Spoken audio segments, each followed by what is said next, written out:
first hat I need to wear is I'm going to be Alex. I'm going to be a data engineer. And so data engineers, what they have to do is they have to create a semantic layer, right? You can't analyze any information if you're not having a solid semantic layer, if you don't have the right tables, the right joins, the right columns that are being selected for your analysts to work on. Do I want to do that? I don't really want to do it myself, right? So what I'm going to do is I'm going to be using SpotterModel to help me with this. So are people ready here to actually see SpotterModel work for me and help me create that model? Yes, let's do that. So I'm going to start with a connection. And all I'm going to do actually is I'm going to see SpotterModel on the right-hand side to assist me in doing my work of creating a semantic layer.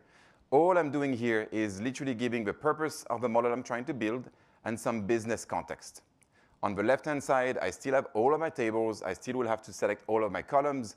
But what I want to do here is I want my agent to do the busy work while I actually focus on the value and added value and context and business context. So you see that SpotterModel is actually looking and finding the different fact tables that I want to look at.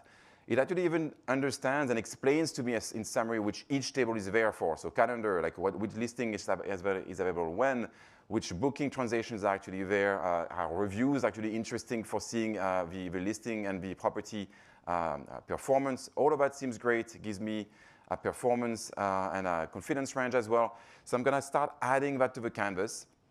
And now the next natural questions that I want to ask is, I actually want to come in and I want to say, you know what, I want to find other tables to slice and dice these metrics with, right? So I'm going to chat with SpotterModel and make him do that work. And same thing, he comes back, looks at all the tables I have in my connection, and it comes in, finds that listings, things like property amenities, so what is actually in the listing, how the host behaving with the guests, all of that is interesting. So it comes in and helps me find that and add that to the canvas as well. So far, so good. We're starting to build a pretty rich semantic layer here, and you also see that SpotterModel understands what is the logical next step and what is the context for me when I'm building this actual data model, right? So it's going to say, you know what, the next natural step is going to be to create joins.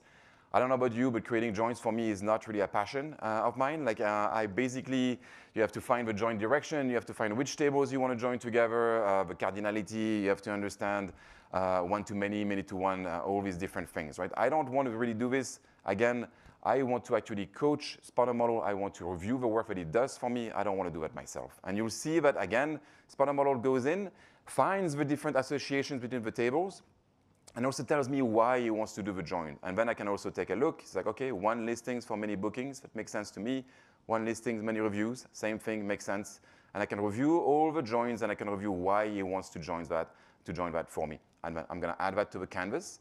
And you'll see that slowly and steadily, in actually 5 minutes, we've started to look into a pretty good dimensional data model, right? I'm starting to see a star schema here, which is great. Next thing that I want to do is I want to start looking at columns. Now, columns is painful. You're going to have hundreds of columns in dozens of tables.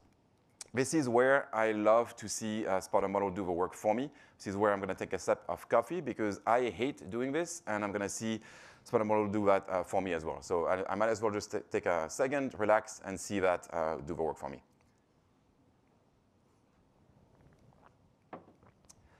Now, what's interesting here is that when you look at through these dozens of tables, you're going to have, again, hundreds of columns. Understanding which ones are actually relevant is always a balance for us, right? We're looking at basically understanding, exposing too many columns versus not enough, making sure that the semantic layer is rich. But I also have basically my analyst that can understand the data that he's looking at. So it came back. I have now, and also tells me which particular columns he wants to put into from the particular columns. I see, for instance, in the listings, latitude, longitude makes sense. Which neighbors I'm using makes sense. All of that is great. I'm going to add that to the canvas. And again, SpotterModel is moving me through to create a semantic layer. So I'm going to start seeing, and I can review all that work if I want to. I can also coach it for AI. Plenty of things I can do here. But this is great. In 5 minutes, I've created a model. So what I'm going to do now is I'm actually going to come in, save that model, and call that Airbnb, and exit. So let's take a second here. In a few minutes, I've actually started from nothing, from a connection, and I got SpotterModel. I actually I told SpotterModel exactly what to do, coached him to create a great semantic layer, and got done in a few minutes. So that's awesome stuff. that starts to build a solid foundation for my data model for my analysis to start.